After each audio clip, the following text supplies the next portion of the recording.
በዚህ በፍጥነት በሚቀያየር ዓለም ውስጥ የጥንት ፈላስፎች ምን ሊያስተምሩን ይችላሉ ብለን እናስብ ይሆናል አይደል? እውነቱን ለመናገር መልሱ በጣም ሊያስገርም ይችላል። በዚህ ትንታኔያችን ጊዜ የማይሽራቸውና ዛሬም ድረስ የሚሰሩ 7 የሕይወት መርሆችን አብረን እንቃኛለን። እውነት ለመናገር የዘመናዊው ሕይወት ግርግር በጣም በጭንቀትና በውጥረት የተሞላ ነው። ሁላችንም የምናውቀው ነገር ነው። ግን እስኪ አንድ ጥያቄን ጠይቅ። ከብዙ መቶ ዓመታት በፊት የነበሩ ታላላቅ አእምሮዎች ለዛሬው ችግሮቻችን መፍትሔ ሊኖራቸው ይችላል? እስኪ እንግዲህ አብረን እንመርምር። እንግዲህ የመጀመሪያው መርህ ከውስጣችን ነው የሚጀምረው። ነገሩ ቀላል ነው። የውጭውን ዓለም ከመጋፈጣችን በፊት መጀመሪያ የውስጥን ዓለም መቆጣጠር ያስፈልጋል። አሁን በዘመናዊው ዓለም ከቁጥጥራችን ውጪ በሆኑ ነገሮች መጨናነቅ በጣም የተለመደ ሆኗል አይደል? ይህ ጭንቀት ደግሞ ሳናውቀው ሕይወታችንን ቀስ በቀስ የበላው ነው። ታላቁ የሮም ንጉሠ ነገሥት ማርከስ ኦሬሊየስ ምን እንደሚል ተመልከቱ። እውነተኛው ሥልጣን ያለው በአእምሮአችን ላይ ነው። ይህንን ከተረዳን ጉልበታችንን መለወጥ በምንችለው ነገር ላይ ብቻ እናውላለን። የማንችለውን ደግሞ እንዲሁ እንተወዋ ነው። ዘመናዊ ሕይወት ደግሞ ከሕመም ለማምለጥ ስፍር ቁጥር የሌላቸው መንገዶችን ያቀርብልናል። አስቡት፣ በየከተማው ከአልኮልና ከአደንዛዦች መራቅ ከባድ ነው። አዎ፣ ለጊዜው ከሕመም ያድኑ ይሆናሉ።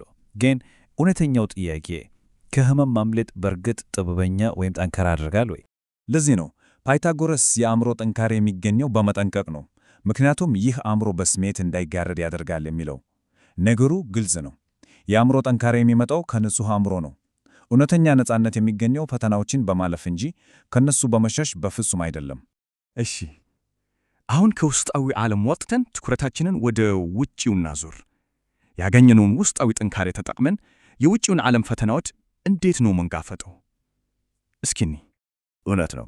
ብዙ ጊዜ በአንድ አይነት ሕይወት ዘይቤ ልክ እንደ አእምሮ ቢሮ ክፍል ውስጥ ተቀርቅረን እንቀራለን። ነገር ግን ከዚህ ከለመድነው የምቾት ቀጠና ለመውጣት የሚደፍሩ ሰዎች ብቻ ናቸው ከአድማስ ማዶ ያለውን ነገር ማየት የሚችሉት።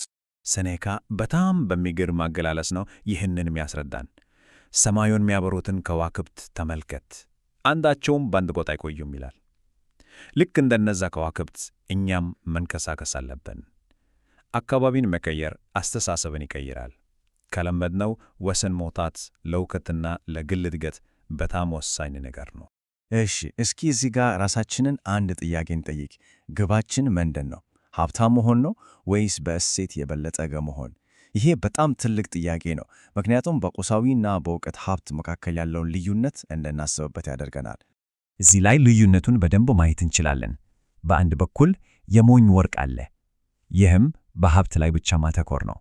በሌላ በኩል ደግሞ እውነተኛ ዋጋ አለ፣ ይህም በእውቀትና በቅንነት ላይ ማተኮር ነው። ገንዘብ ላይ ብቻ የሚያተኩሩ ሰዎች ሌሎቹን የሕይወት ክፍሎቻቸውን ሊያፈርሱ ይችላሉ። እውነተኛው ነገር ግን ገንዘብ መሳሪያ እንጂ የሕይወት የመጨረሻ ግብ መሆን እንደሌለበት መረዳት ነው። ኤፒቆረስ ደግሞ በጣም በቀላልና ግልጽ በሆነ መንገድ ነው የሚያስቀምጠው። ትንሽ ነገር በቂ ካልሆነልህ ምንም ነገር አይበቃህም ይላል። ጨርሷል።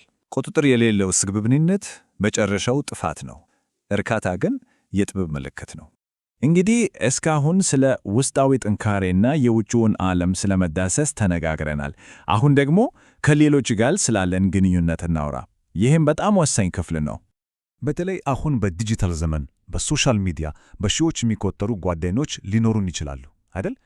ግን እስኪ እውነቱን እንነጋገር። እውነተኛ በመተማመን ላይ የተመሠረተ ጓደኝነት ማግኘት ከምንጊዜውም በላይ ከባድ ነው የለም? ሲሴሮ የጓደኝነትን ኃይል እንዴት በጥልቅ እንደሚገልጸው ስሙ። ጓደኝነት ደስታን ይጨምራል፣ ሐዘንን ደግሞ ይቀንሳል። ይህም ደስታችንን በእጥፍ በማሳደግ እና ሐዘናችንን በመክፈል ነው ይላል። አስቡት፣ የሕይወትን ደስታ በእጥፍ ያሳድጋል፣ የሐዘንን ሸክም ደግሞ ይቀንሳል። በጣም ኃይለኛ ጽንሰ ሐሳብ ነው። እና የጓደኝነት መሠረቱ ምንድን ነው? መተማመን ነው። በቃ እውነተኛ ጓደኛ ማለት ያለምንም ፍርሃት ያለምንም ስጋት የልባችንን የምንከፍትለት ሰው ነው። ስለዚህ የውሸት ጓደኞችን በማስወገድ በእውነተኞቹ ላይ ማተኮር የተሻለ ሕይወት ለመኖር በጣም ይረዳል። ግን ግንኙነት ውስጥ ደግሞ ግጭት አይጠፋም። ግጭት ሲፈጠር የመጀመሪያው ተፈጥሮአዊው ምላሽ ንዴት ነው። ነገር ግን እስኪ ቆም ብለን እናስብ። ይህ እሳት በእርግጥ ትክክለኛው መንገድ ነው።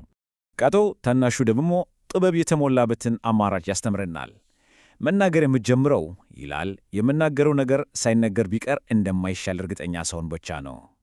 ይህው ነው ከመናገር በፊት ማሰብ። ይህ ቀላል የሚመስል መርህ ለደግነትና ለጥበብ የተሞላ ግንኙነት መሠረት ነው። በእርግጥም ንዴት ማለት ምን መሰላችሁ? መርዝ ጠጡ ሌላው ሰው እንዲሞት እንደመጠበቅ ነው ይባላል። ራሳችንን ነው በዋናኝነት የሚጎዳው። ደግነት ግን ጥንካሬን ይጠይቃል፣ ጥልቅ ግንዛቤን ይጠይቃል። ስለዚህ ለግጭቶች የተሻለው መፍትሄ ሁሌም ደግነት ነው። እንግዲህ በመጨረሻም እነዚህን ሁሉ መርሆች አንድ ላይ ወደሚያጠቃልለው የመጨረሻው እና በጣም ወሳኙ ክፍል ላይ ደርሰናል። ታላቁ ፈላስፋ ፕላቶ እንዲህ ይላል፣ የመጀመሪያው እና ታላቁ ድል ራስን ማሸነፍ ነው። አስቡት፣ በሕይወት ውስጥ ትልቁ ድል ራስን ማሸነፍ ነው። ከሁሉም በላይ አሳፋሪው ሽንፈት ደግሞ በራስ መሸነፍ ነው። ይህ ሐሳብ ኃላፊነትን መቀበል ምን ያህል ወሳኝ እንደሆነ ያሳየናል። እናም እውነታው ይህ ነው። ሰበቦች ያበላሻሉ፣ ኃላፊነት ደግሞ ይፈጥራል። ሕይወታችን የራሳችን ኃላፊነት መሆኑን በተቀበልንበት ቅጽበት ሁሉም ነገር ይለወጣል። ሌሎችን መወቀስ አስተሳሰባችንን ያበላሻል። ኃላፊነትን መቀበል ግን የምንፈልገውን ሕይወት እንድንፈጥር ያስችለናል። ስለዚህ ታላቁን ድንቅ ሥራ ለመሥራት ጊዜው አሁን ነው። ያ ድንቅ ሥራ ደግሞ ሕይወታችን ነው። ታዲያ ጥያቄው ይህ ነው፣ የእያንዳንዳችን ድንቅ ሥራ ምን ይሆናል?